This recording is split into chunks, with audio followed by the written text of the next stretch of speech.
I'd like to call this meeting of the Board of Education for the School District of Baraboo to order for Monday, the 27th of February, 2017, with roll call.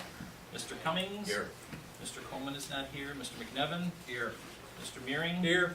Ms. Riley is not here. Mr. Bedrell's not here. And Bodak here. Continue with the pledge. The flag's to the right of the screen. I pledge allegiance to the flag of the United States of America and to the republic for which it stands, one nation, under God, indivisible, with liberty and justice for all. I would entertain a motion for the approval of the minutes of the last meeting, February 13th. I so move. Second. Motion by Meering, second by Gotta Cummings. actively participate tonight. Yeah. Any discussion? Hearing none, those in favor signify by saying aye. Aye. Those opposed? Motion carried. The only correspondence I'm aware of is the correspondence that was included in your board packet. That was from the Wisconsin Advanced Placement Advisory Council, recognizing Baraboo as a pace-setter school in advanced placement. I'm not aware of any other board correspondence or administrative correspondence. Brings us to public viewpoints. Is there anyone here for public viewpoints tonight? Any public viewpoints? Any public viewpoints? Hearing none. Let's move to the event that most of you are here for, which is the Staff Student Community Recognition. And we have with us tonight the Boys and Girls Club of West Central Wisconsin Harmonics Show Choir, and I will turn it over to Karen DeSanto. Karen. Oh. Will you come talk about this wonderful group I would and their love to accomplishments? talk about this. Look at them! Isn't that a great group of kids? So this is the Baraboo Harmonic Show Choir.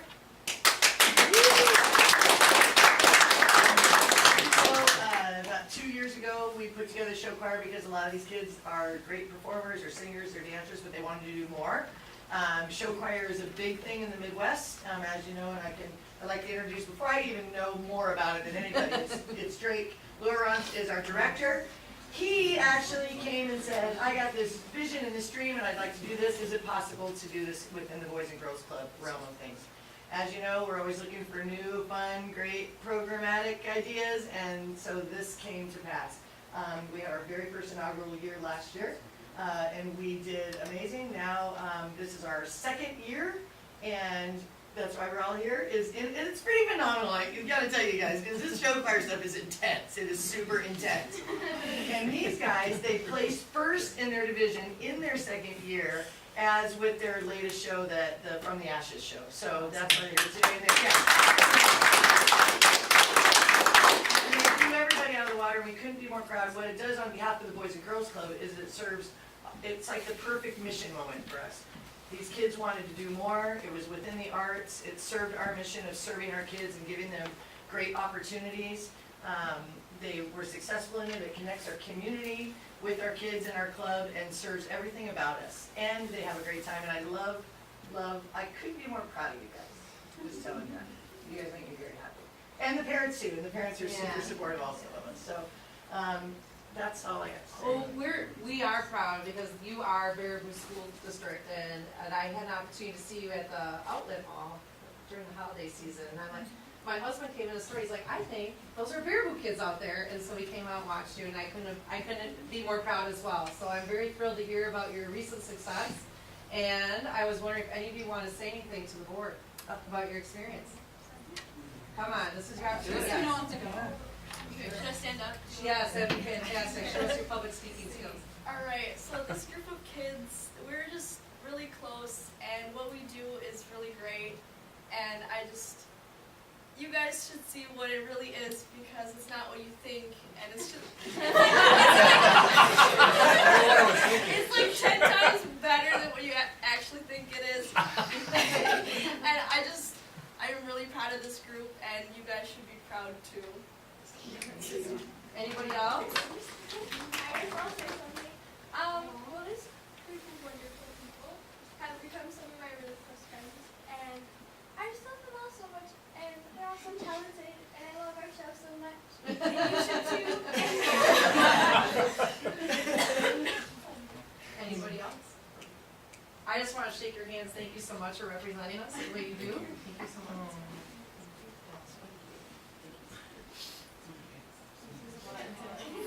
Sorry. I'm going to make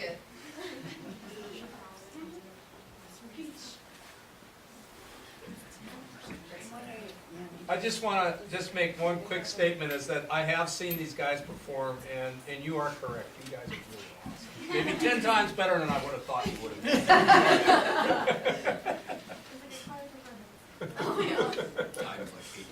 The other thing I'd like to point out is that all these guys came together because of show choir, and it's what pulls them in, but they all came from different places and backgrounds and places in school, and now they've joined forces to create this thing that they're so connected to and so in tune with as a collective unit. I venture to say, and you guys can correct me if I'm wrong, but I don't know, without the show choir, would you all have ever connected and done the things that you've done? And that is what is so phenomenal about these opportunities for our kids, especially our teenagers. So, bravo. Oh, she has more to say. This one right here. She's good. I'm just like really proud of us, like not gonna lie.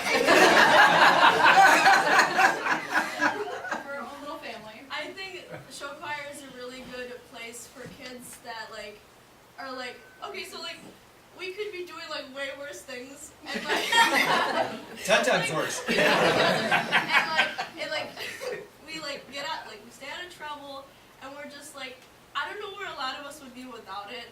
So I'm just really proud of us. Like Thank Sure. you guys, Somebody- thank you so much.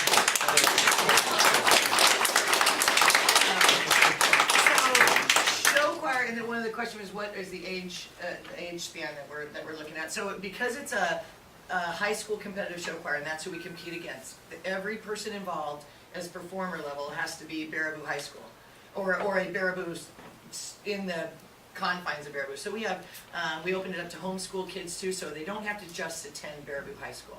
The only thing within our world is they have to be part of the Boys and Girls Club to fall under our protections and liabilities and that kind of thing. So it really serves a lot of purposes, because these guys have been great within the club, especially with some of our younger kids.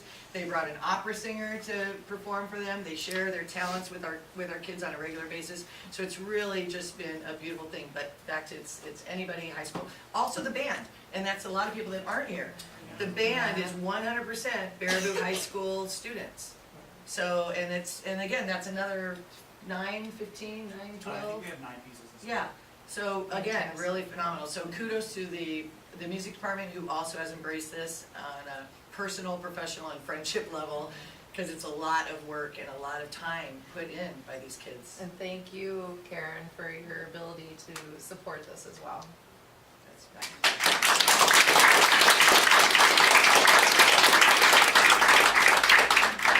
And we're not done gloating about how good they are, because 2 weeks from now, we're headed to this Youth of the Year State Convention representing Boys and Girls Club. Because we have the nation's only show choir, we will be sharing that in a presentation, right? Awesome. Tina, where is that located at? It'll be in Green Bay this year, Okay. so in 2 weeks we're headed there. All right.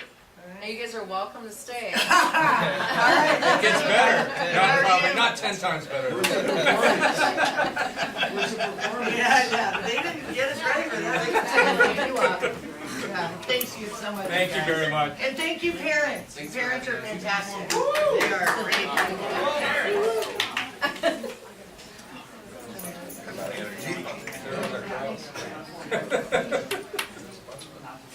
Fast and Furious, that's how it works.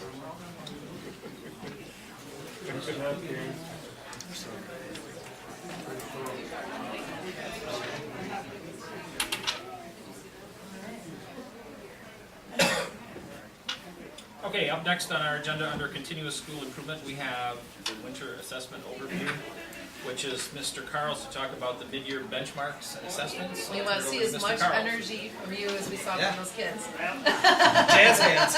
I'm glad you're following on me. I get excited about data, but we're very excited about that.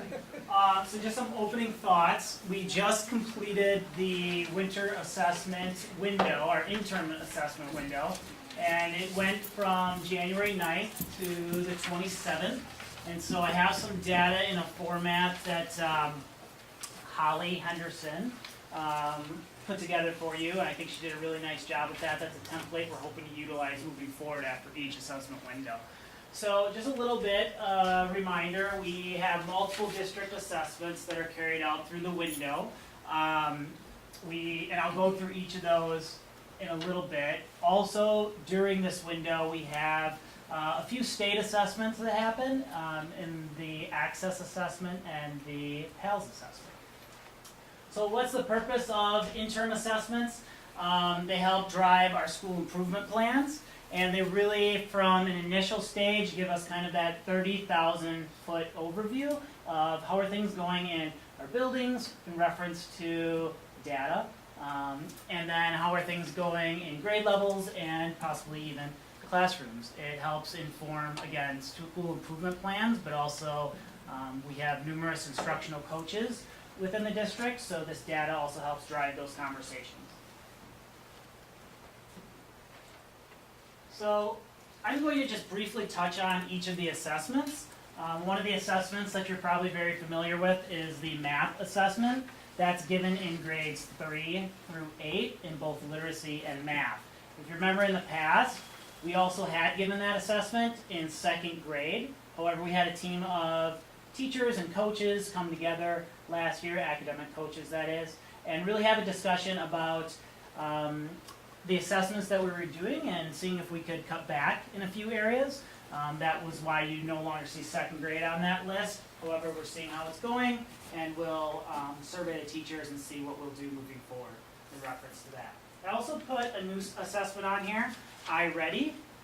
So iReady is similar to MAP in that it is an adaptive assessment, meaning that a student takes the assessment at the computer, and what happens is instead of just every student getting the same question, it tailors it based on where it finds that the student is at. If they get a question wrong, they probably will get an easier question. If they get it right, they're probably going to get a little bit more difficult question. So it's similar to MAP in that sense, but we brought it on as a pilot this year. And so we have 18 classrooms in grades 5 or K through 5 that are piloting this on the English language arts side.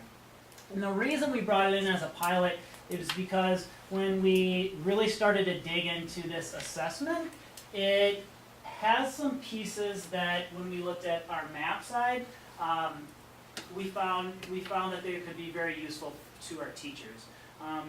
One thing when we're giving assessments, we're always trying to think about the link to instruction and really trying to take away what I would call the detective work for teachers, where if we can pinpoint, okay, here's what the assessment's telling me, now what does that mean for my instruction and really impacting the classroom, then that can be a powerful tool. So iReady, it is a diagnostic that also can be an instructional tool. So the reports that a teacher would receive after the student has taken the diagnostic would look like this. Okay, I'll pick a name out, Jimmy. Jimmy, here are some things he can really do well in reference to our standards in English language arts. Here are some things that possibly Jimmy struggles at. Now the next step that MAP doesn't have right now is here are some resources for teachers to support. Some lesson ideas to support those things where the students struggle with. As well as it has an online lesson framework. So the student could open up their iReady online instruction, and when we think about kind of blended instruction, this brings it in. And it would have specifically tailored lessons that are built from the results of the diagnostic. So a teacher, if you can imagine at the elementary level, when they're doing their workshop, and Jimmy goes to one of his independent stations, he could open it up and spend 15 minutes on his iReady instruction. And I say 15 minutes because it's really, I don't want you to come away with the sense that a student's sitting in front of a computer all day. It's really only meant to be at maximum 45 minutes in an entire week. So maybe they'd spend like 15 minutes every other day. I have a quick question Yep. on this. Obviously, sounds very good and very individualized, which is really what we want to achieve. But let's say I have a class of 20 kids, and we go through and everyone's taking it. Are we going to be able to evaluate it like on a class-wide basis to kind of say, well, it looks like we're really missing in certain areas? Absolutely. Absolutely, it's a great question. So iReady also has an option to run it would have an option to run a class-wide report that would look very similar to the math assessment. So you could see from your lens very similar reports to what you're about to see when we go through the math data. Sure. As a teacher, I can also run an instructional grouping profile where it would say, okay, based on the diagnostic results, here are students in set groups that have similar skill deficits or need to concentrate on similar standards. Sure. It's interesting, it hasn't, and I'm probably talking about this too much, has a completely different piece that's called standards mastery. So forget about everything that I just told you. Think about the classroom teacher, and let's say I'm a 5th grade teacher, and I come to PLC and I'm talking with my peers and we recognize a certain standard, English language arts standard, that we just want to know how are our students doing on it.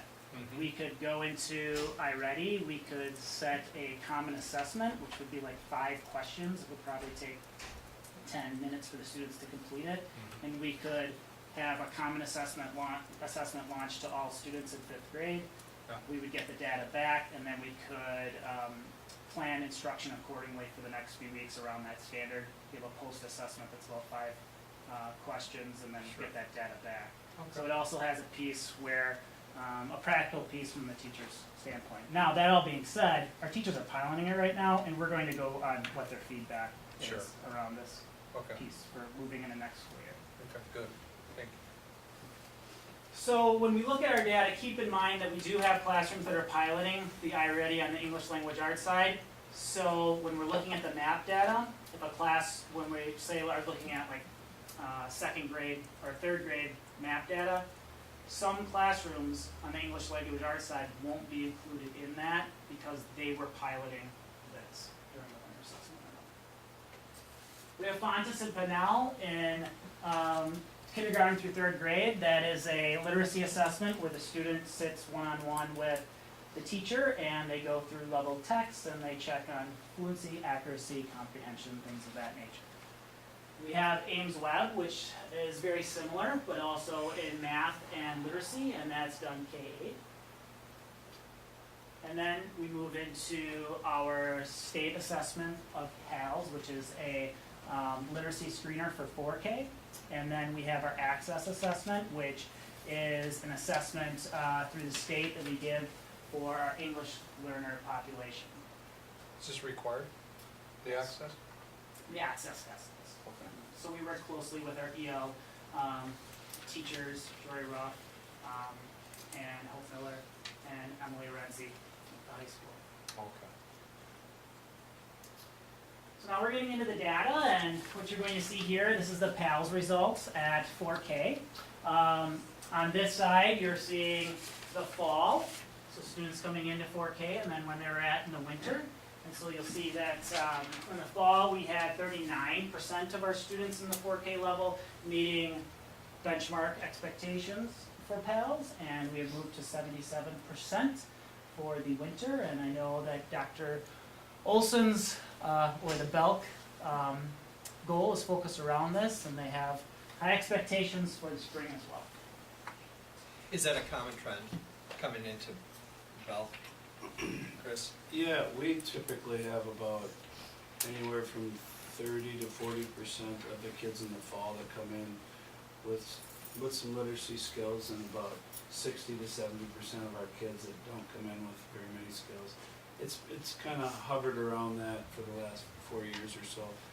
In the winter, we see a huge growth, as you can see, and then typically in the spring, we see that continue, and we're really trying to make sure we really help our kiddos that need a little bit more support and a little bit more repetition, and doing everything through play-based as much as we can is important to us too. So we've got really good growth, and attainment is what you're seeing up there, but our kids are also just making great growth too. Even if they've already come in proficient in the fall, they're still making a lot of growth beyond that. It's really setting a good foundation. This is our Fontes and Pinnell assessment results, and so what you're seeing here is the winter results. The reason you are not seeing fall to winter is because this graph would look a little wonky. Kindergarten, they do not take the Fontes and Pinnell assessment in the fall, so they are now included in the winter results. So when I do my spring presentation, then you'll see winter to spring. So currently we have 55% of our students exceeding expectations, 16% meeting, 11% approaching, and 17% did not meet their benchmark expectation for 5 to 6 now.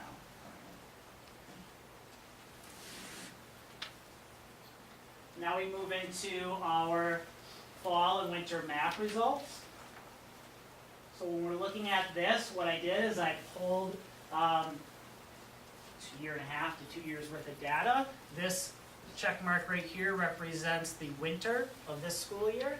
This represents the fall, spring of last school year, winter and fall. So you can see a trend line for that grade level. Here's grade 3. Please note that there's 4 classrooms from this grade level that are currently involved in the iReady pilot, therefore they are not included in this piece of data. But you can see our trend line here, right here. This is the NWEA national average for students scoring on this assessment. And you can see that this cohort of students is staying above that trend line. We had some summer slide here, but we were able to recoup that with a growth of 11.1, which was above NWEA's average growth. The reason I have a little star right here is because I wanted to put it there as a reminder. And I don't want to put too much emphasis on this because we want growth for all students in all grade levels, but if you do remember to our state report card, 3rd grade is a benchmark grade for English language arts in which it counts twice on the school report card. Okay? I have a question, and again, summer slide is just always a concern. Do we have kids broken out that, okay, they went through the summer school program, and that we can say, okay, this is where they really ended up? It's hard, Chris and I could probably talk to that better than Nick because we've monitored that over the years and it's really difficult to pull that data out because we always try to target the students that need to make the most growth for summer school, but in reality, those are the students that are most difficult to get to summer school. I know. Yeah, so I mean, we just want, at this point, we've changed our focus to try to get our students into summer school and do enriching things that include literacy and math and what we do and keep them engaged. So they're getting exposed to. Right. Yeah. But we also know from visible learning research that summer school doesn't address summer slide. What really addresses summer slide is how strong we finish the year and how quickly we pick up with where students left off in the fall versus doing a lot of closing down the school year and not doing things that are as rigorous at the end and then starting the school year and doing a lot of review versus assessing where they're at and moving them as quickly as possible. Really? I think summer school too, especially with how we've tailored our summer academy to be enrichment focused, it really is preventing or slowing down summer slide. Hopefully preventing, but definitely slowing it down. Right. And it's not necessarily going to catch all kids up, and that's what Lori's alluding to. It's difficult in 20 mornings to make that kind of To impact. make that a drastic move. Yeah. On a different note, and I want to make sure I address this so I don't forget. One thing that, in talking to Lori, we're hoping to do is much like when I showcased our state level data and we can disaggregate it and see subgroups like our economically disadvantaged population and how they're doing compared to the remainder of our population. What I'd like to do is continue to clean up, not clean up, but add information, I guess, to some of these data warehouses that we have so that I'm able to pull that for you. And so I would hope that moving into the next school year, I'd be able to do that. Yeah, Once I work. it's all about just finding and knowing those areas that we need to address, those Absolutely. issues. Thank you. So as you see in 4th grade, this cohort of students and where they are compared to the NWEA national norm and how their trend line is moving, and we were able to close that gap a little bit here with our growth compared to the NWEA growth from the fall to the winter, and we have 3 classrooms who are not included in this piece of information doing the iReady pilot. Here's 5th grade. See our growth was near the NWEA growth. And we're right near that NWEA. There's sixth grade reading. Can you talk about the assessment? Yeah, Sixth grade. so for sixth grade, it is the same assessment, but this has been a common trend, and it also is a trend that we've seen when I talk to directors from around the area at our curriculum directors meetings, is when we're moving from fifth grade to sixth grade, we're seeing that drop in the assessment, which, as you'll see over the next few slides, we seem to recoup then as we move into seventh grade and eighth grade. So here's our seventh grade. And here is our eighth grade. It's fantastic. Students staying in our system, we would hope to see this as we move them into high school. We'd like to see the eighth grade with all of it for next time. Absolutely. I would love that. It was too. awesome, that was Yeah. awesome, yeah. So here is third grade math. Okay.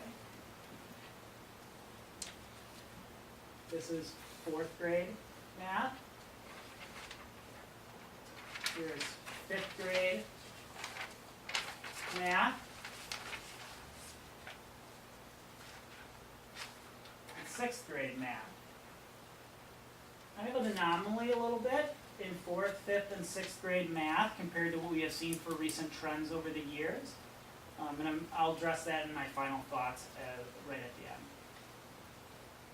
end. Then back to seventh, so you can see similar to seventh grade English language arts. And then eighth. You see the star here again as a reminder that math for eighth grade at the middle school on the school report card counts twice, as it is a benchmark of readiness. So just some final thoughts, some positives. We seem to be on track to meet post-secondary readiness benchmarks as set by DPI for our school report cards in third grade English language arts and eighth grade math. Again, we're seeing increased achievement and growth in seventh grade and eighth grade English language arts and math. A deeper analysis is needed as we dig into individual bits of data and we have those conversations at the building level, but as well, that fourth grade, fifth grade, and sixth grade math is an area to focus in on a little bit more. One conversation that we've had is looking at our teacher turnover in certain grades. And one thing we know about everyday math, and we specifically bring in Mary Freitag and some of her additional components, is that in order for that program to be very effective, we have to ensure that we are, I'm trying to think of the best way to say this. Then we have fidelity. Fidelity, to how we which deliver means it. that Yeah. everybody is on the bus, moving in the same direction with the program. It becomes so easy because there's so much flashy items out there that you can find this great thing online and this great thing online to bring into your classroom, and that's great. We all have to ensure that we're doing every piece of the program together. And so we talked about bringing Mary Freitag in as a professional development opportunity for our teachers again, just to reinvigorate that kind of core instruction with everyday math as we move into next school year. So those are just some final thoughts on the data, and I just wanted to include this one last piece as I'm talking about the data. You don't have this in your slideshow, but there's so many pieces of data, and what we try to do is we try to triangulate it. So this is an example of, we use a program called EduClimber, and you can see here, this is third grade at one of our buildings, and typically you would see a name associated right next to each one of these rows. I took out the names. So what would this look like at the building level? And I can give you a perfect example of this because I did a formal observation on one of our literacy coaches the other day. Grade level team comes in and they sit down. The whole third grade team, the school psychologist is there, the principal is there, the literacy coach is there, and they have a conversation about the data. And they say, okay, well here's a student who in the fall on their Fontes of Pinnell, they were here. Here's where they were at in the winter. Let's look at their map results and see if we're seeing a trend. Here's where they were at in the fall. Here's where they were in the winter. Let's go ahead and look at their Ames Web, oral reading fluency, and see what we're seeing. Okay, what have we been doing for this child so far, and what are we going to be doing in the future? And the opposite end. Wow, here's a student who we're seeing very high results in every one of their assessments. What type of enrichment opportunities are we ensuring that we're putting in place for this student? Those are the types of conversations that are occurring right now, so that we can take this data and move to the next step with it. I also just want you to be aware that there are upcoming state assessments. We have the Ford exam that we are preparing for, getting our training for all of our test proctors. Mr. Schwartz, I see him He's smiling. the expert Yep. down there. And Oh, yeah. ensuring to expose our students to the various sample test questions and online tools that they have for this assessment. So that will be happening in March through May. And then ACT, we have tomorrow. Our 11th graders will be taking the ACT at the high school. So we are all set for that. And then the day after that, we have the ACT Work Keys. And then in April, we will have ACT Aspire. Just a quick note, Shelley Gilmore is our school assessment coordinator at the high school, and she has been working feverishly on ensuring that we are ready to go for our ACT, and she has been phenomenal at it, and she likes to say it's her passion. She said it was, yeah, and she's really found her niche. The Work Keys assessment is different from the ACT in that it measures job skills, and it gives a report that you're able to give to local businesses and say this is the work skills that this student possesses. It assesses like technical reading, applied math, and some employability skills, and then based on their performance, they get a certificate that's recognized at a national level. And that's something that we want to talk to our local business leaders about, so that when students show up with that certificate, they know what it means. Yeah. I believe that's everything I have. Thanks, Nick. Thank you. Yes, thank you. Brings us then to reports, and we have Karen standing by to talk to us about the Teen Summit. Karen DeSanto. We have one of these flashy drive things if you guys wanna. Sure. Could we set that up? Can we borrow yours Yeah, again? Oh, okay, sure, that's fine. Perfect. Thank you. I don't think it's Been watching the punch Stand and deliver from this side. Oh, the budget is much more interesting than this. No, that's the guarantee. Oh.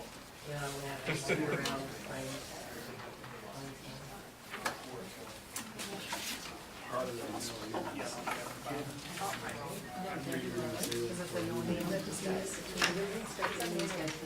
There it is.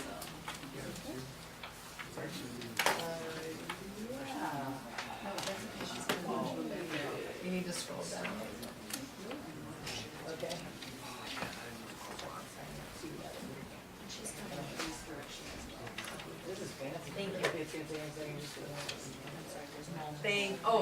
Thank you, Jeannie Powell, passing out. or- Actually, we've got the lovely assistants of Julie. Okay, okay, So good. she's gonna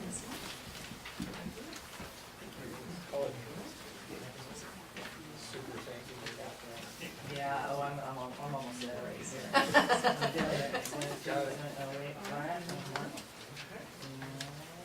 Oh.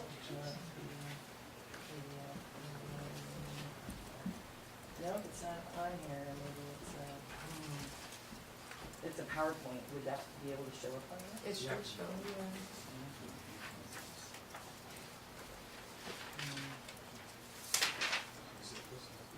Yeah, or no, it's a, I don't,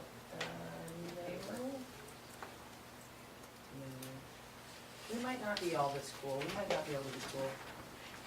We all have the handout too. Yeah, I'm sorry, it doesn't look like it's on here. Yeah. Do you want me to just kind of start walking you through? Yeah, Would that be okay? absolutely. Okay. We'll see if we can do it. If not, what we're gonna do is we're gonna kick it old school. So if that's okay with all of you.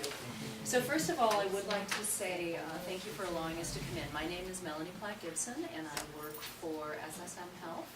and I am one of a coalition of both healthcare providers, community leaders, community groups like Boys and Girls Club, who are coming together to address what we see as a critical issue for our communities. So with that said and done, I would like you, if you wouldn't mind, follow along with me as we kind of step through exactly what the Teen Summit is. So first of all, the purpose of it is really to provide teenagers in that critical area of 13 to 17 years old with some information, education, that will empower them to truly be able to A, recognize mental health issues, B, address mental health issues, and C, come out on the back end of some of these critical mental health issues, because I'm sure most of you are aware that through the county, their health need assessment, and we'll step into that in just a moment very briefly, mental health issues are one of the most critical needs in Sauk County. And so things like the drug court is addressing, as people walk up to the edge and they're either pushed or fall over the side of that cliff, what happens to them? Well, we've got those. What we want to do as a group of healthcare professionals looking to ensure mental health and wellness is really work with this at-risk group of individuals, those teenagers, to be able to provide them with tools. So having said that, again, we're looking to enhance mental health, wellness, enhance hope, social networking engagement by role modeling. And really just in all areas of their life, no matter where you come from, no matter where we grow up, what side of the street, what side of the city, the community, we are seeing more and more mental health issues exacerbated by things like social media, exacerbated by social status, and things like bullying that are real. So we want to be able to provide that at-risk group with hope. And so what this is, and this is page 2, top slide, it is a consortium of mental health, health and wellness professionals. So we started with Sauk County Health Department, we have Reedsburg Area Medical Center working with us, Sauk Prairie Healthcare, and St. Clair. And what we did is back in 2015, we did a survey of our Sauk County group. Some of you may have taken the assessment out at the fair or downtown at the Circus Parade. Unanimously, across all of the listed groups, the number one priority was mental health and wellness. And so we took a look at that and said, based on what we can do, where we're at, and what we can impact as far as change moving into the future, was to really take a look at a teen health and wellness. So this is where Karen and her group came in. She and I happened to have coffee one day, and I was sharing with her how critical this issue was. And so, punting back and forth, there was just this great opportunity to say we can impact this through the Boys and Girls Club, working with community partners and collaborators. So based on that, do you want to go ahead and take over at the basics? Well, sure. So in that coffee conversation, and we all have them, so that's what we do. We talk over coffee and big things happen. One thing did lead to another. What we found at the Boys and Girls Club especially was that we were struggling, as a lot of people that we talked to that deal with kids were struggling. We are not trained professionals in mental health, but we were seeing more and more troubled kids come through that we just didn't know what to do with. So we looked toward training and what could we do. So in talking with Melanie about that and talking with her health assessment of our community, I had seen through Dane County 2 or 3 years back, they had done a thing called the Teen Summit, and they brought together 600 teenagers from all over Dane County, produced it in a school, and brought in, much like what we're doing. They brought in a big guy to finish it off, some rap star, so it was super awesome. Apparently, that everybody came to see this guy at the end. But they had standing room only. They had a waiting list, 200 people long. But they had 600 kids come for this day long learning.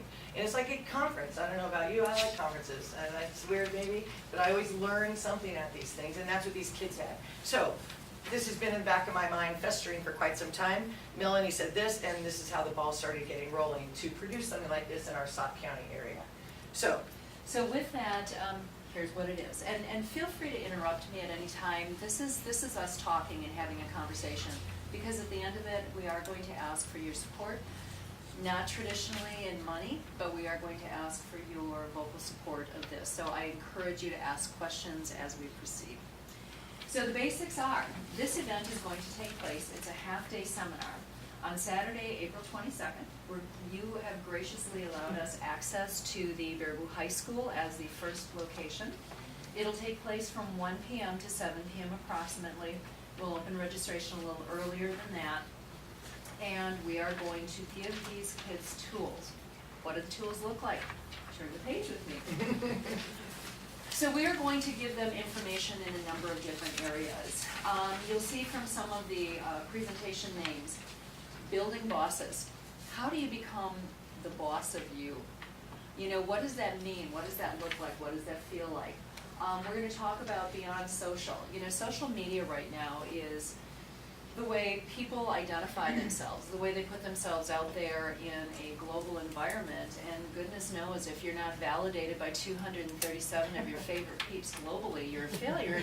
Unfortunately, that leads to mental health and stress because kids want to go hurt themselves or do something destructive because they haven't been popular enough. But they have no idea what it means to be valuable standing in front of a person and have that person validate you. So we're going to talk about that, from texting to actually real talking.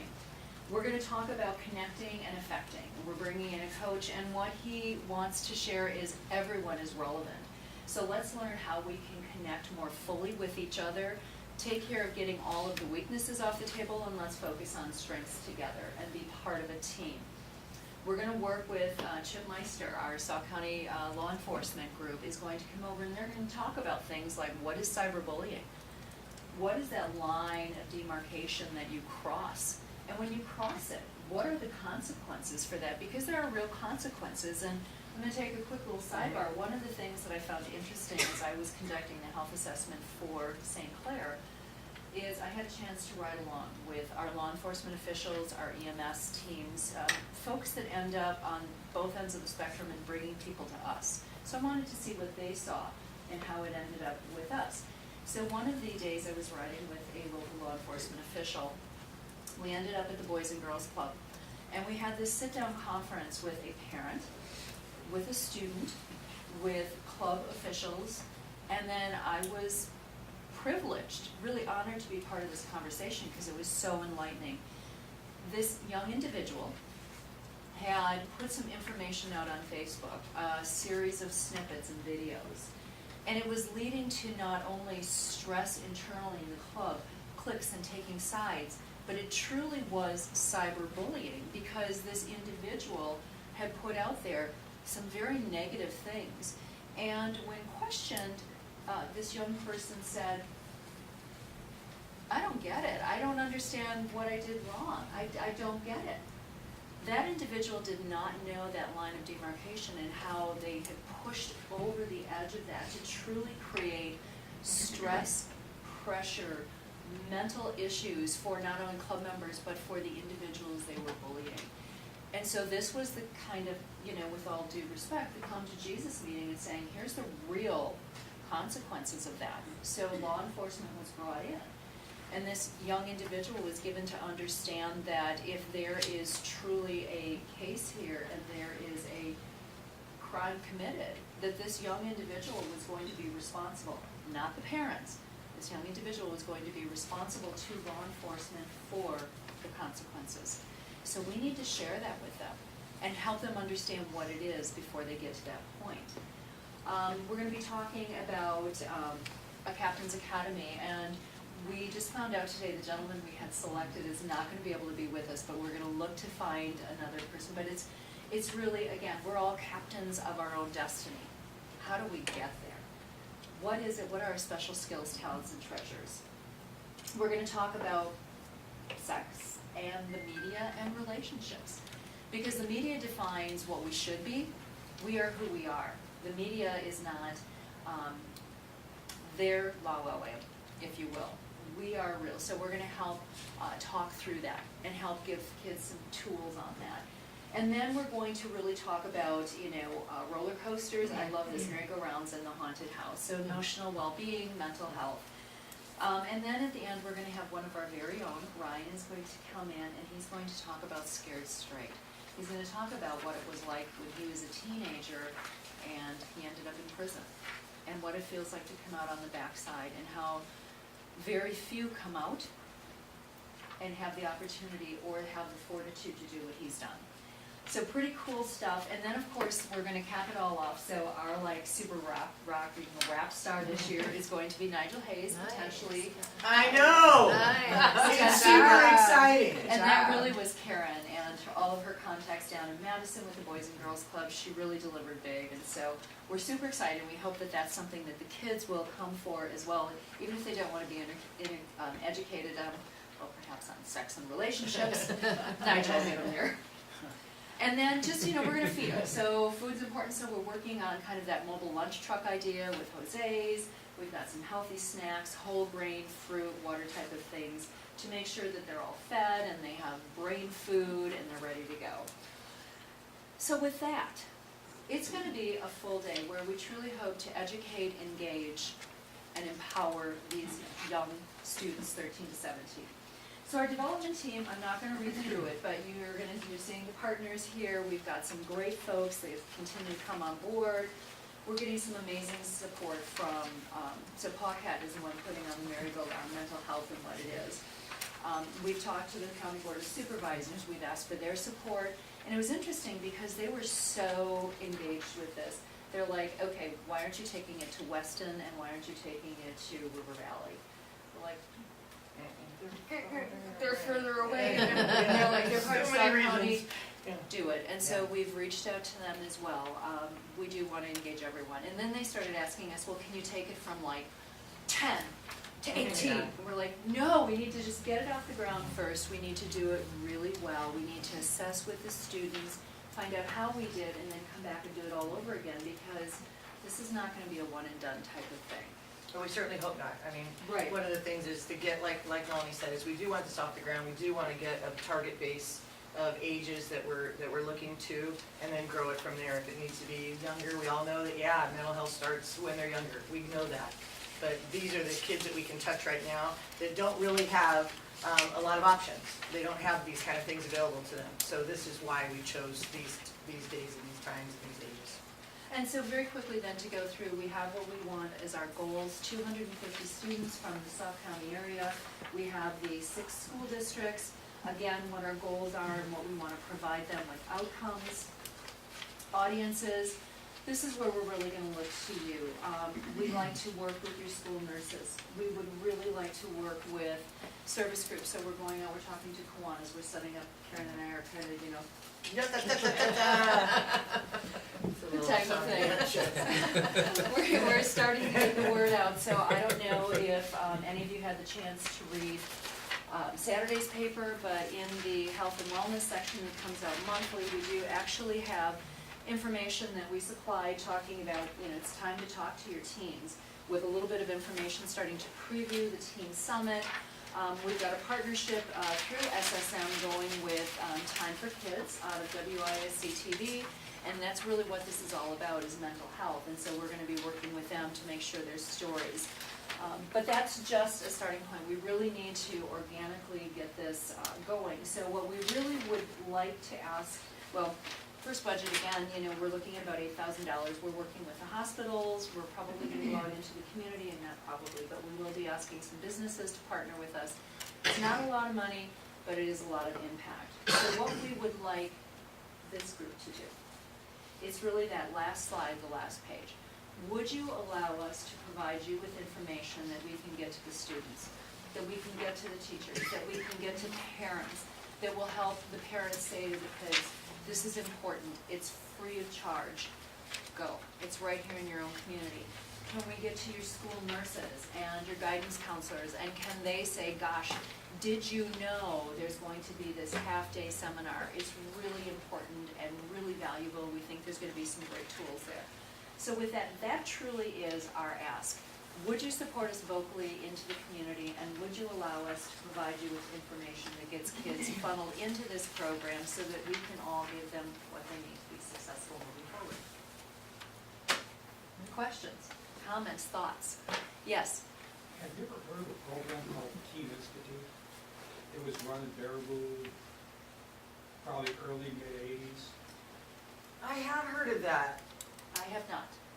And just wondering if somehow you were able to make a connection with people that ran that. I mean, very good program, looks like the same target, same ideas, that they might be able to give you some input as to what was done, what worked, what didn't work. Who would some of those individuals be if we were to try to be probative and ask questions so we had a better chance of amazing success? Flushes, Nancy Miller at the middle school, the Flushes, Diane Flush. Pete Arndt was a big part of it. Mary Jo Powers, counselor at the time, I think. I went through it twice. Yeah, and it was, if I'm You got not held mistaken. back. Would it help? And look at him. I let you go, and I just wanted to. The Keene Institute. Okay, well, thank you so much. That'll be helpful.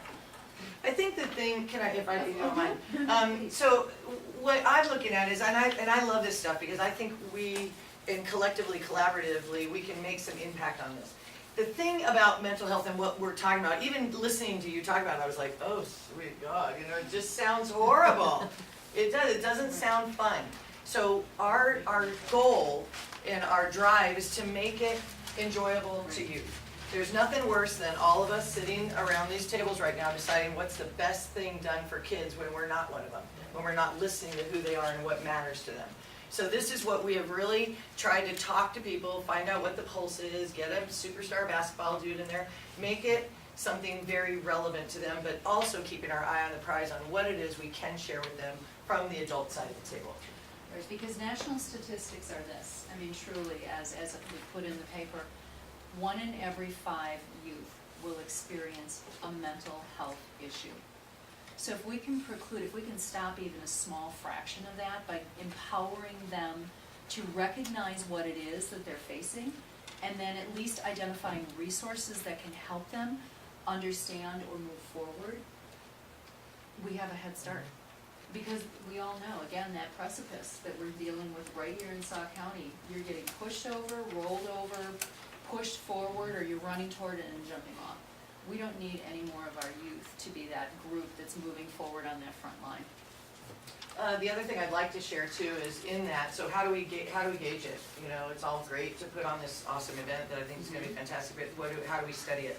So we're hoping, we are gonna do some surveys of our kids beforehand with the classes and what they're interested in. Then we will be taking surveys throughout the day and at the end. In order for them to eat, they got to take the survey. So there'll be some things that they just have to do so that we can at least get some measurement tools on this and what we are looking at, and if this is impactful or meaningful in a way.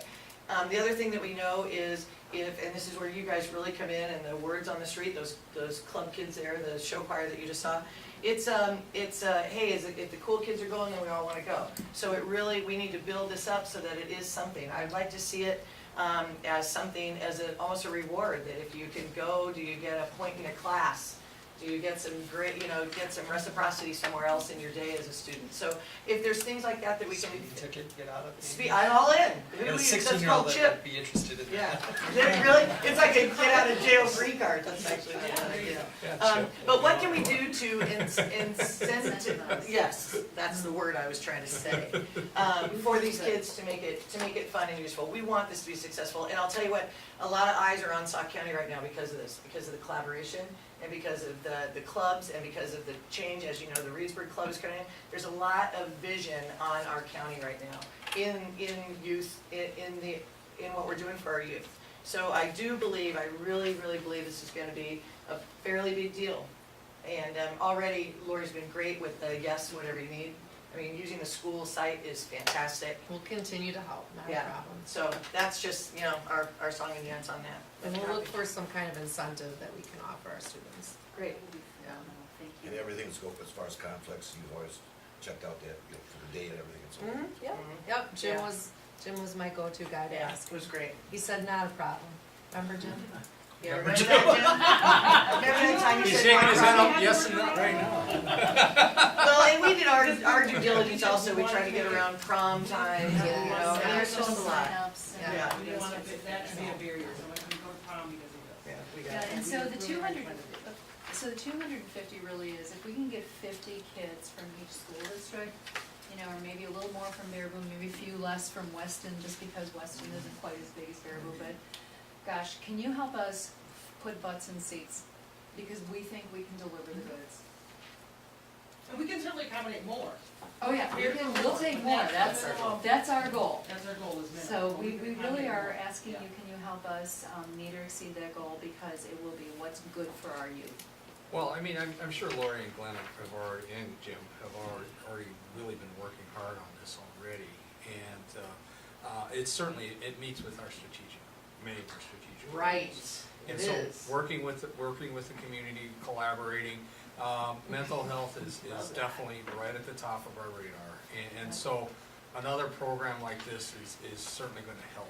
And so, and certainly I would encourage Lori and Glenn and everybody else to be on board with this, which I believe they will, because they have continued to support these type of programs. Yeah, thank you for your work on this. This is fantastic. Well, we couldn't do it without all of you, so thank you very much. What we've given you, in addition to the PowerPoint with some basic information, is a quick executive brief. So it's a front and back page that takes the points that we put in the PowerPoint into a single sheet. And then we've also provided a poster. And so those are the types of things that, with your permission, who would be the contact? Would we feed it to you? Yep. Okay, thank you. We'll provide you with some social media posts as well, maybe an article that you can pop into digital. And so just let us know what you need, but we're gonna put a package together now and push it out. Thank you guys. Thank you. So Yeah, very thank you. much. I know we kind of went over our time. That's limit. okay. I know. We will. Talk. Let's get to talk about. We can talk. That's I hope okay. we teed the ball up good for you. That's okay, we'll have less time for the budget. All right. Thank you all. And now for Eeyore.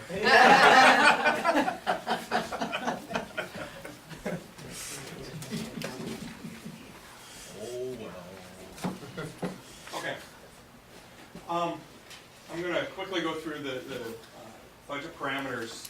Basically, what are our operating definitions as we start to build the 17-18 budget. There's a ton. Basically, everything is preliminary, and everything is really up in the air yet. But we've got to start someplace. So this is laying out the groundwork on where we're starting. Everything starts with enrollment. So we'll talk about enrollment projections quickly, which feeds into revenue limit calculations. Revenue limits define about 90% of our operating budget, or Fund 10 operating budget resources. We'll talk about other revenues. We'll talk about the governor's budget proposal, talk about expenditures quickly, and then just kind of pull it all together and where are we going to be at this point in the budget building process for 17-18. So when we talk membership, which is what we talk about in school finance, we're not talking about the students and seats. Membership is something completely different. We have 2,990 students and seats on the fall count date this year, but we only have 2,941 members. And the reason for that discrepancy is, one, we have to account for part-time students. It includes our 4K students who are half-time. It includes early childhood, which are half-time, or actually 4K is 60% time. So we have to account for that. We also have to factor in and out students who are open enrolled. We also have 22 students who are part-time in either the middle school or high school. So we have to make all those adjustments, and that's how we end up at members. So when I talk about members, I'm not talking about actual students in seats, but I'm talking about the kids that we can count for financial purposes. This is basically a history and a projection on where things are. It looks kind of wonky if you first look at it, but basically if you look at the class of 2017, you can see when they're 6th grade, 8th grade, 9th grade, 10th, 11th, now they're seniors, so I can look at it, you know, what's the change in time for a particular grade is the way I set it up. I color-coded high schools in yellow, middle school in white, elementaries in blue, and then 4K underneath. But we're starting to see a trend with our FTE. We dropped this year from last year, but I expect that we're going to be climbing back up and stabilize both on the enrollment side as well as with our FTE. There's One question on that. Yeah. You know, obviously, we've got real numbers to the left. Yep. And then we got the numbers on the right. What gives that number on the right, especially at the top, validity? Where did that number come from? These numbers are simple carry forward, so this year's 10th graders are next year's 11th graders, this year's juniors, next year's seniors. Okay, maybe I'm talking about the bottom, that's where. Okay, down here? Yeah, well, no, the like, when we start elementary talking levels. about elementary and K4 and so forth. Okay.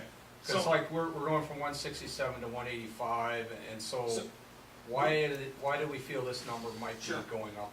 there's 4 factors here that will change. Most of it is just simple cast forward. Sure. So, 9th to 10th, 5th, or 4th to 5th, et cetera. The first exception is from 8th to 9th.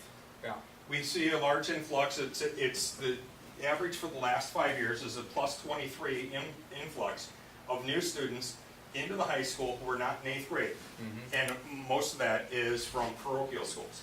We see the same thing from 5th grade to 6th grade. So we see a plus 17. That's the 5-year average. So that's where those new kids, that's where those numbers are coming from. You look at 6th grade, 7th grade, it's stable. So we're only seeing, so that's 2 places where we're adding students based on experience. 4K and 5K numbers are based on what the actual enrollment has been for the last 5 years. What's the average for the last 5 years? So that's why we're saying 185 for next year, because if we look at the last 5 years, it's a 185 average. Same thing with 5K. The average for that is 204. So that's where our starting point is. It's a projection, but it's not real. Yeah. it's not. These are the hardest numbers to predict, especially 4K. Okay. And I may have some questions that go beyond tonight's discussion. Sure. For Lori, and I'm actually gonna talk to Chris about this too, at a different point, but. So anyway, Yeah. that's the starting tool. And then I plug it into the worksheet. And this is where we get back to membership from students and seats. And here we're seeing a slight decline in 16. But revenue limits works on a 3-year rolling average. So it kind of softens, if you've got a decline, it also slows you down as you're growing. So we'll see an increase next year in our membership projected, but we're still gonna end up with a 3-year average that is smaller next year than what it was this year. So this is the number that we're worried about, the 2996. Does that make sense? So we're actually looking at, even though this number is growing, we're looking at still being in a declining enrollment in the formula. Yeah. How does that impact things? Our base revenue limit in 15-16 was 28,156. Our base in 16-17 was 27.9. Our base that I'm projecting forward for 17-18 is 27.8. So we've seen that base decline. We still get the declining enrollment exemption. It helps build that base up, but we're looking at base to base. And our final revenue limits, well, actually, last year was higher because we had, or this year we had a large declining enrollment exemption, whereas in 15-16 we didn't. We're gonna have a declining enrollment exemption again next year, but it's not gonna be as great, and we're starting with a smaller number. So we have a smaller revenue limit authority to start with. These numbers, you can ignore those for now, because we won't even have a guess. I just carried forward the state aid and subtracted out to get with property taxes. We won't know that. We'll have an estimate on July 1 from the state, and that will be off because this number is based on what is happening in every other school district in the state. So, I mean, don't even worry about the state aid versus property tax at this point in the process. But we're starting with a smaller pool, and we're also pulling a little bit more out because our non-referendum debt payments are gonna be a little bit larger this year because of the loan payment for this building, and that comes out of the revenue limit. So we have a smaller pie to work with, and a slightly larger slice was taken out. This year it was 1%, next year it's gonna be about 1.3%. Other revenues are we're projecting to hold steady except for 2 things. Property tax chargeback revenue is an expenditure that we're having this year that we can recoup next year.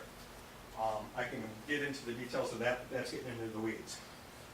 And then we have the governor's proposal for $200 per pupil.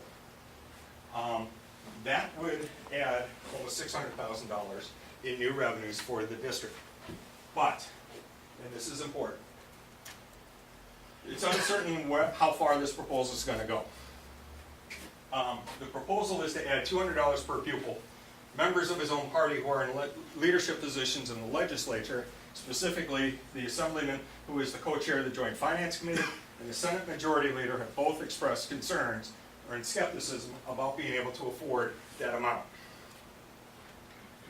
In some ways, I was really happy to see that projection, or that amount put forward, because $600,000 really goes a long way towards the district's budget. So if we add this $200, this is where our per pupil aid would be next year.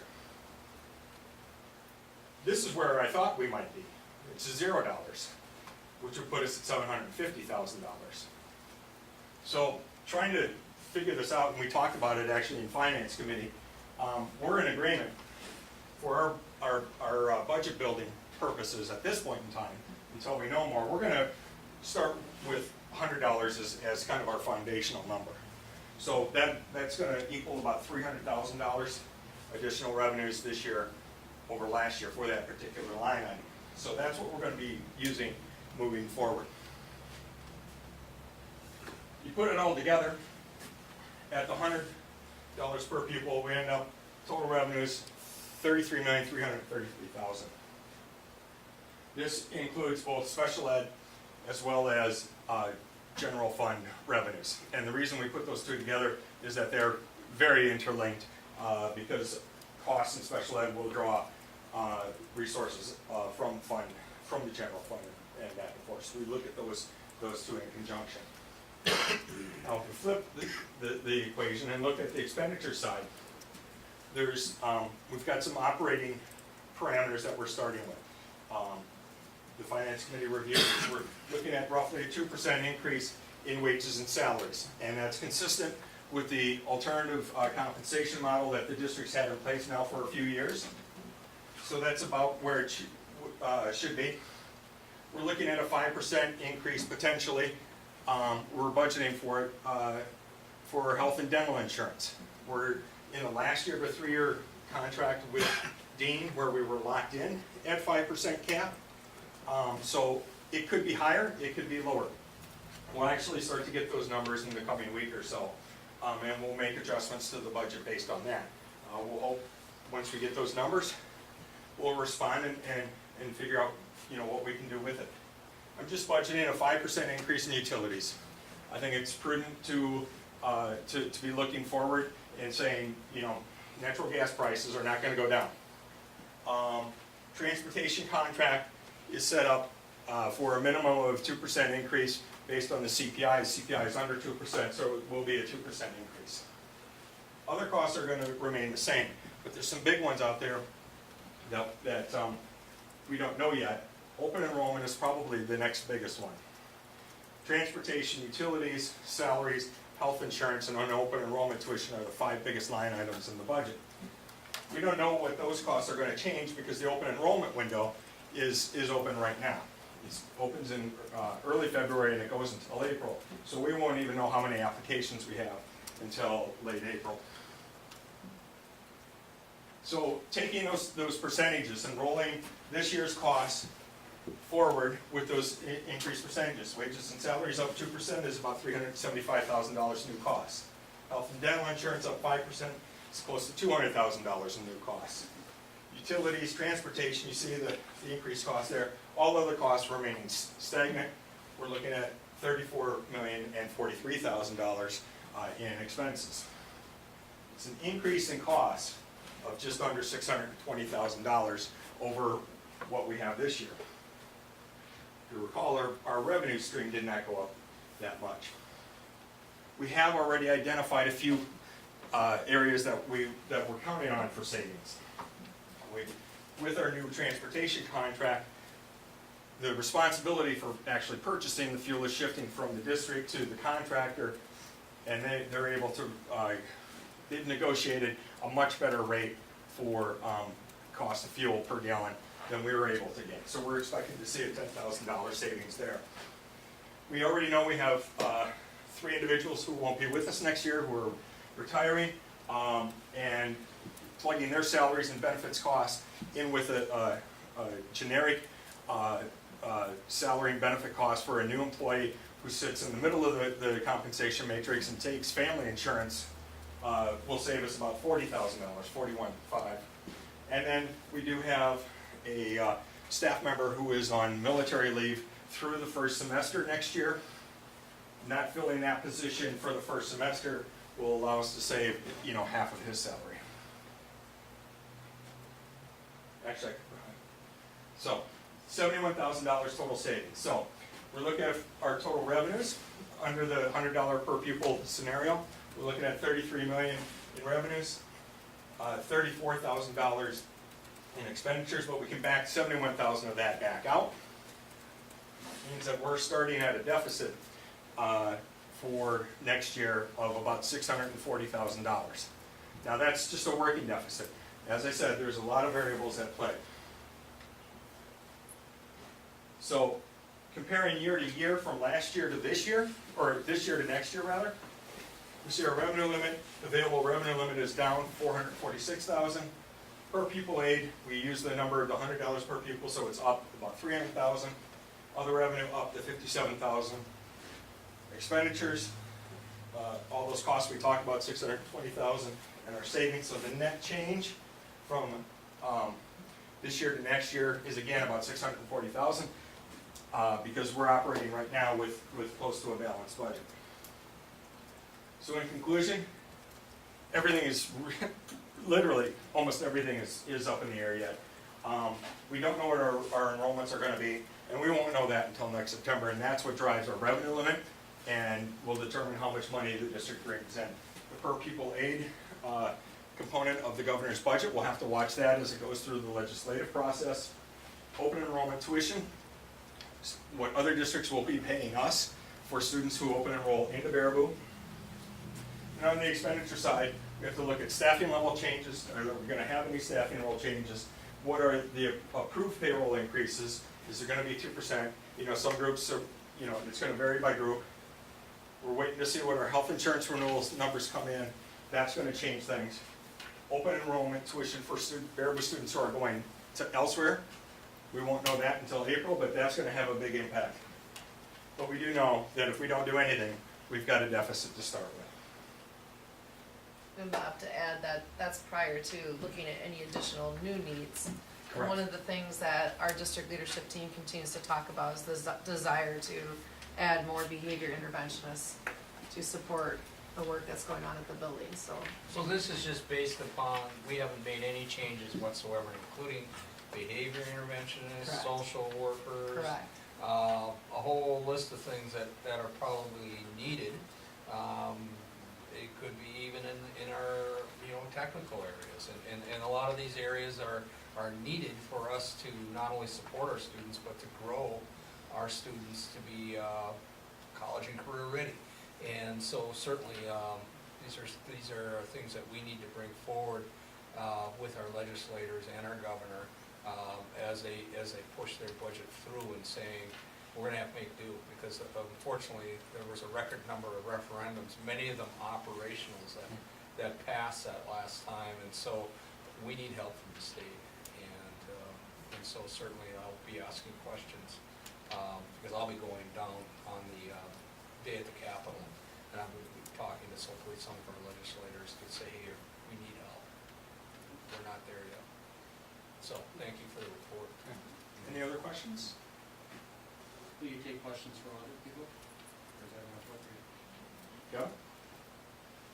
I'll leave that up to Bob if you want Sure. to take a question. So a couple of questions, just to kind of clarify. So the wage and salary increase that you had talked about, that's not something that's been decided, that's just kind of projecting that 2% increase? Correct. So with respect to the employee contribution to the health, again, this is just for clarification, the health and dental insurance contribution, is that remaining at like the 12.5%, or has that ever been moved from that 12.5% that was in 2011? We're projecting it still at the 12%. Okay. All right, so 12.5%. And who, when you mentioned the co-chair of the budget, who is that in the assembly? The name escapes me, but it was the JFC co-chair who was from the assembly. Is that John Nyman? I believe that's correct. Okay, and then in the Senate, then it's Fitzgerald, Okay. Senator Fitzgerald. So they're the ones who have given a little, what your understanding is they've given a little bit of pushback to the governor's proposal of $200. Correct, and that's been well quoted in the meeting. Okay. So how does can I ask, this is a side question, but how does the $10 million referendum and then the new referendum, how do they factor into that? They do not, because those are they will factor in on the tax levy On the piece. tax levy, but they don't affect the revenue limits or anything? No, because when it's a referendum that's been approved, it's outside of the revenue limit formula. It's Right. added on top of. Okay. Thanks. Bob, how does, like our OPEB liabilities going down, is that gonna turn the corner and start dropping a little bit here pretty quick? Or is It will continue to decline, yes. With the restructuring of the implementation of the four-tier model, the long-term liabilities have dropped off. We'll actually have to have a new actuarial study done in the coming year as well to identify that. But we've seen the actual real costs have declined. Okay, thank you. Thanks, for Bob. the Thank you, report. Bob. Brings us then to personnel recommendations, the first of which is the acceptance of a resignation, East Elementary School autism teacher, I move to approve the resignation. Haley Hawkins. Second. Motion from Mearing, seconded by McNevin. Any discussion? Hearing none, those in favor, please signify by saying aye. Aye. Those opposed? Motion carried. Then brings us to the approval of the posting for the position we just accepted the resignation from, East Elementary School autism. Move to approve. Second. Motion by McNevin, seconded by Cummings to post for the position. Any discussion? Hearing none, those in favor, please signify by saying aye. Aye. Those opposed? Motion carried. And then lastly, under personnel, the approval of a long-term sub, Sarah Rowland, for Abe, school counselor. Motion to approve. Second. Motion by Cummings, seconded by McNevin. Any discussion on that? Hearing none, those in favor, please signify by saying aye. Aye. Those opposed? Motion carried. Brings us then to new business. First, which was added on the revised agenda, is the approval of an overnight field trip for the high school Key Club, March the 3rd and the 4th. Move to approve. Second. Motion by McNevin, seconded by Mearing. Any discussion in regards to that? Hearing none, those in favor signify by saying aye. Aye. Those opposed? Motion carried. Brings us to the approval of his receipts and disbursements. Chair of Finance, Mr. McNevin. Move to approve. Second. Motion by McNevin, seconded by Cummings to approve the receipts and disbursements as presented. Any discussion? Hearing none, those in favor, please signify by saying aye. Aye. Those opposed? Motion carried. Brings us then to the 2016-17 budget amendments. Move to approve. Second. Now, Bob has informed us that a budget amendment takes a 2/3 vote, so, just so you know. I said, well, it takes 3/4 vote just to pass tonight, so. Any further discussion? Those in favor signify by saying aye. Aye. Those opposed? Motion carried. Brings us then to D, the approval of the alternative compensation proposals for the teacher compensation system. This is a subject, all 5 of these, that were taken up by the Personnel Committee at our last meeting, and these proposals all come from the Teacher Compensation Committee. It was the desire of the Personnel Committee to present the 5 of them to the board for approval. So moved. And I'll second that. Motion by McNevin, seconded by Mearing. Any further discussion on those? Hearing none, those in favor, please signify by saying aye. Aye. Those opposed? Motion carried. Brings us then to E, discussion and action on the alternative compensation system for administrative assistants, educational assistants, and special education assistants. Move to approve. Hold on a second here, I got a question here. Yeah. Because that'll have to abstain from this, will we have a quorum? He can abstain, but he is present. So it depends what the vote is. Do you have enough, enough for? You can abstain, you still count as being here. Yes. Yes, Can he's vote. present. Okay. Yeah. I just want to give just a really brief update. Personnel Committee moved this forward for your action tonight. We've, from a historical perspective, back in 2000, was it 9, Ellen? No. 5? 5. Thank you.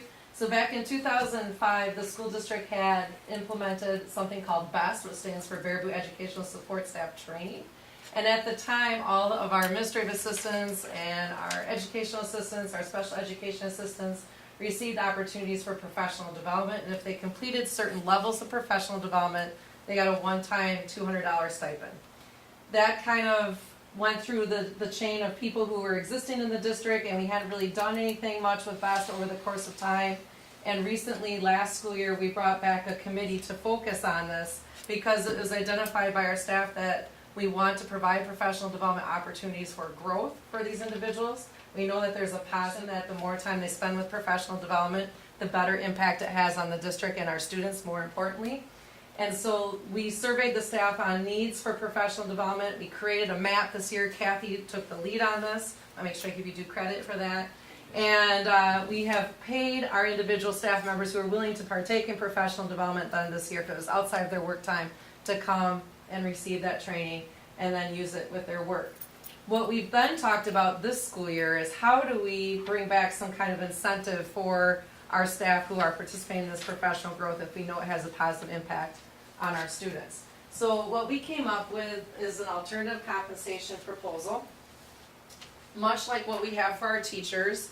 And we looked back into history back to 2005, and really that model that BEST used back then came from NEA, which is the National Educational Association. And it was a focus back in 2005 to train, non-certified staff across this country. And a program that they used, or an approach they used, is to focus on these different bullet points that you see here for professional growth, to kind of diversify where they're getting their training. And if they completed 40 hours, they received some kind of a certification, and in our district, they got that $200 stipend. So we thought this was a good foundation moving forward to create an alternative compensation system for our non-certified staff.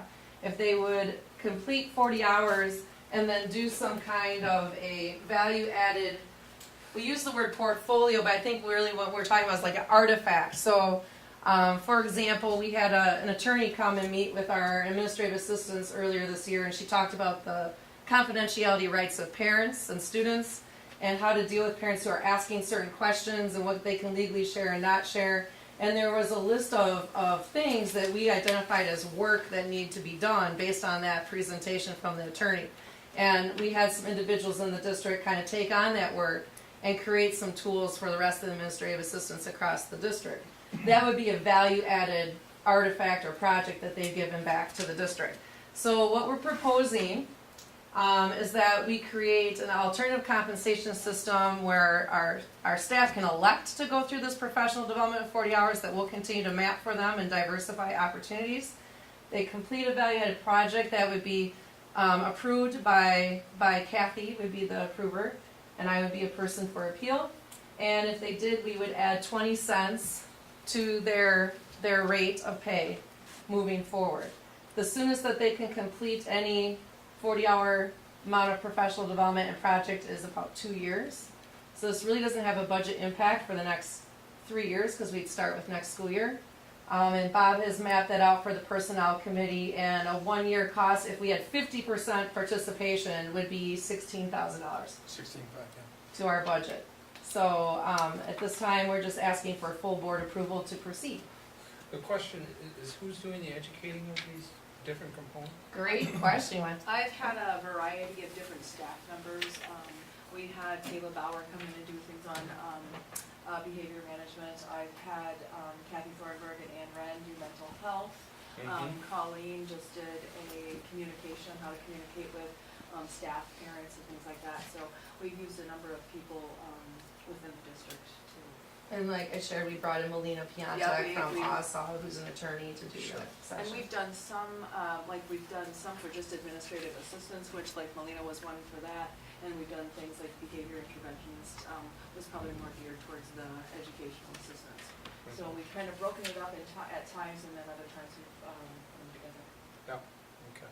So we're using a lot of our resources within the district as well as some of them outside.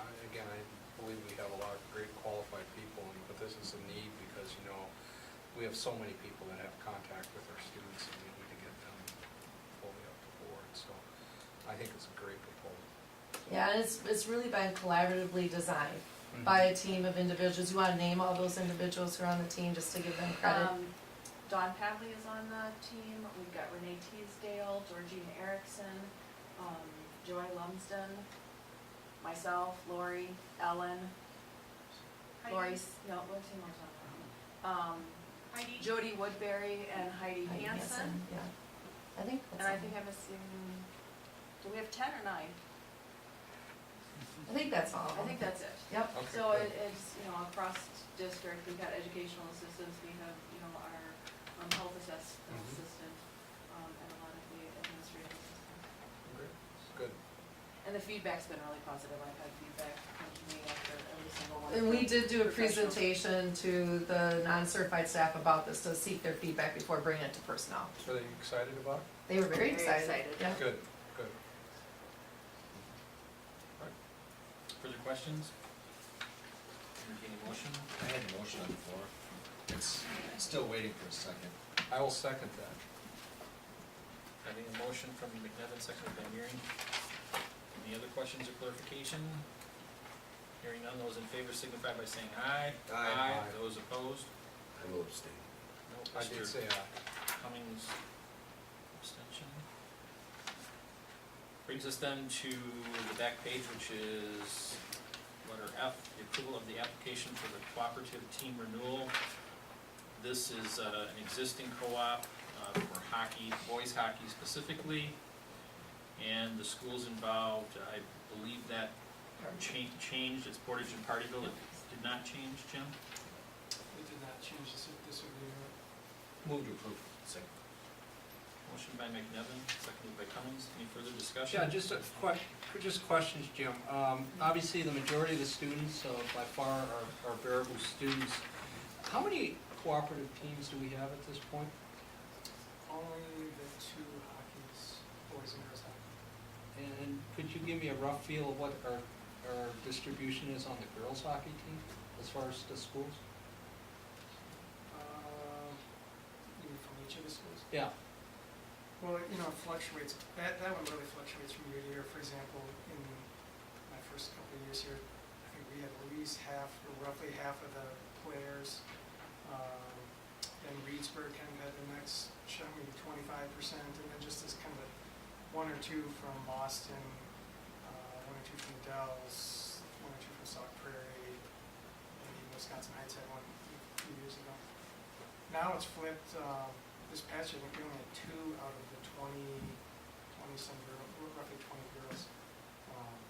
So as a whole school, we only had 10% of the players. And this year, there's a fair amount from Boston, Reedsburg, and Sauk probably combined to probably combined for 75%, 80% of the team.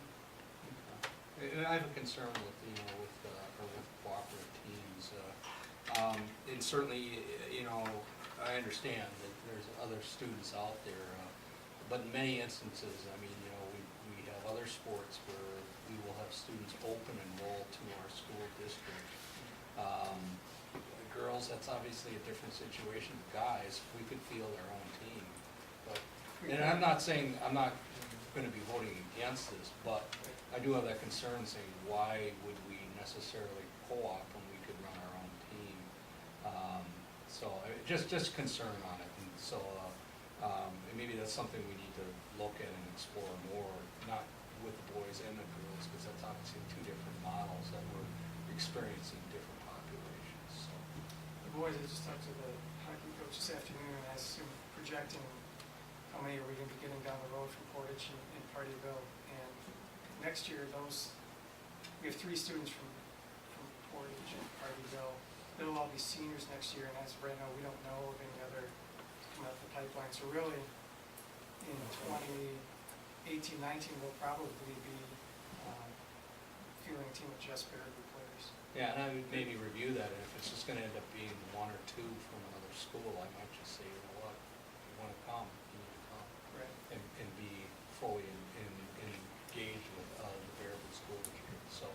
For whatever reason too, and we mentioned it just a little bit at the last meeting, hockey statewide is kind of an outlier in terms of co-ops, and again, fortunately or unfortunately, it's become almost a club type thing where it's 3-4 schools combining Sure. for a boys hockey team, and it's 5, 6, 7 or more schools combining for a girls hockey team.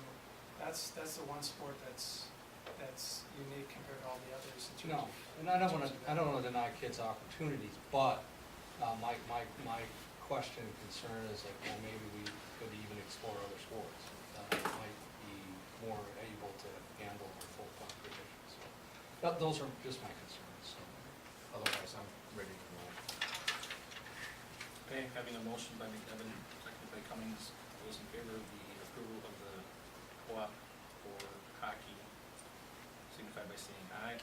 Aye. Those opposed, motion carried. Brings us then to G, which is discussion and possible action on the application for the new co-op team sponsorship. That was a discussion at the last board meeting, would be with the Community Christian School.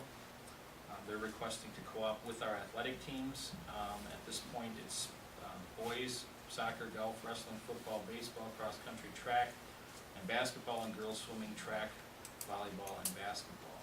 Move to deny. I'll second. Having a motion by McNevin, seconded by Mearing, to deny the request. Discussion? Well, we've got a couple of members here, so I thought I'd explain myself, or at least the rationale. Will you allow discussion? No, right now I'm gonna discuss why I voted to deny. The time to discuss or to approach would have been probably public comments, but the notion is, I look at the Have people talk. I look at the co-op situation as a but-for clause, but for doing the co-op, it wouldn't exist, but for the hockey co-op, the kids aren't gonna get the opportunity to play because they can't field one team.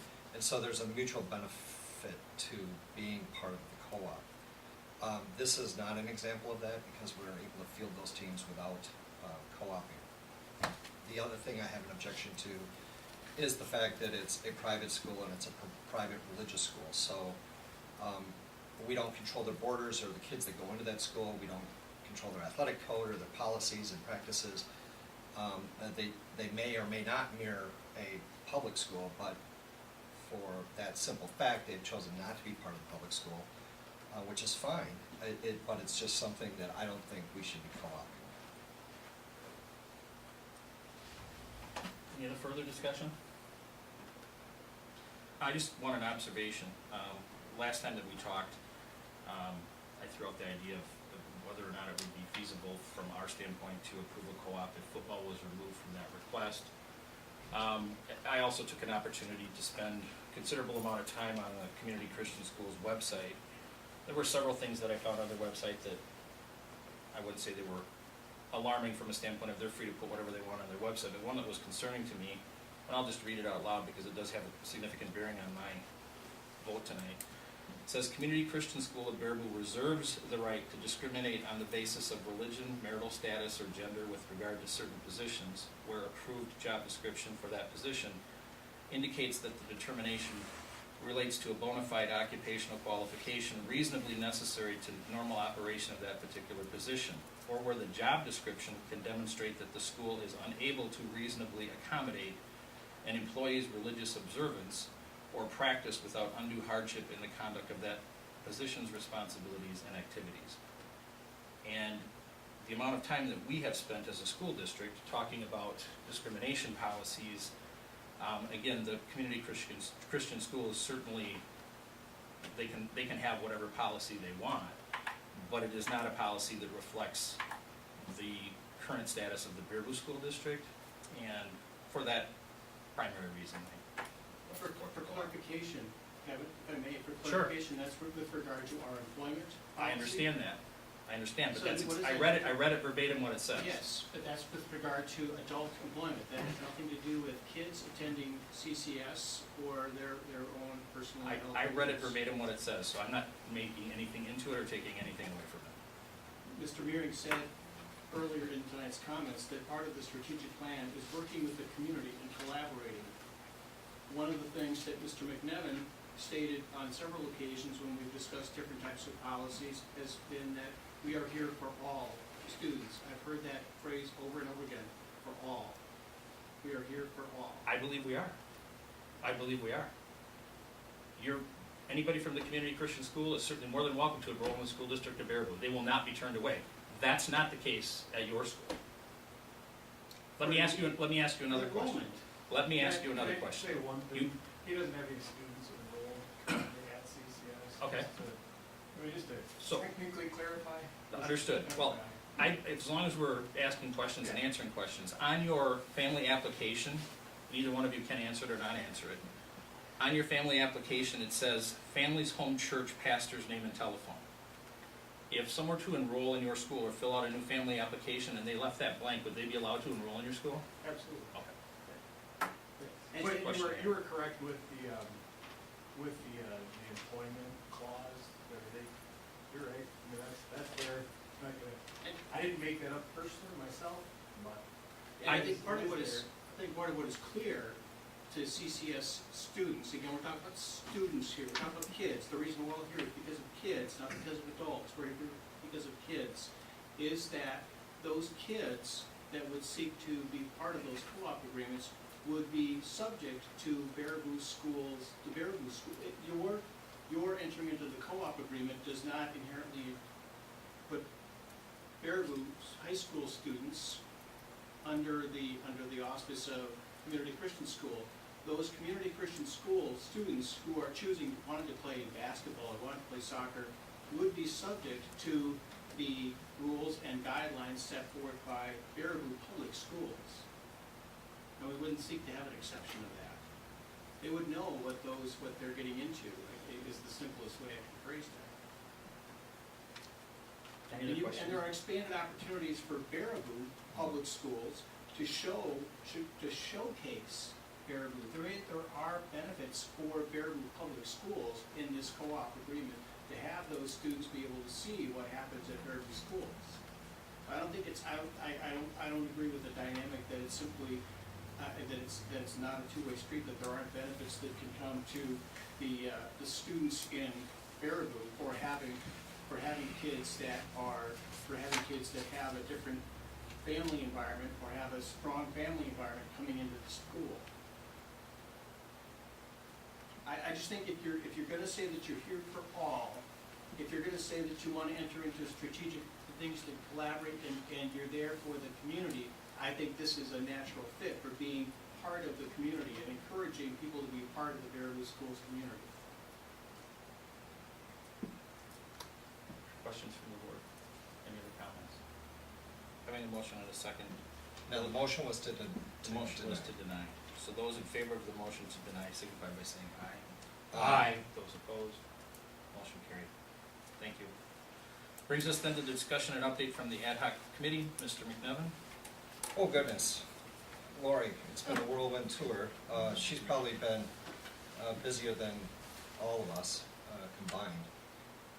The ad hoc committee, the core planning team continues to meet with the architects and builder.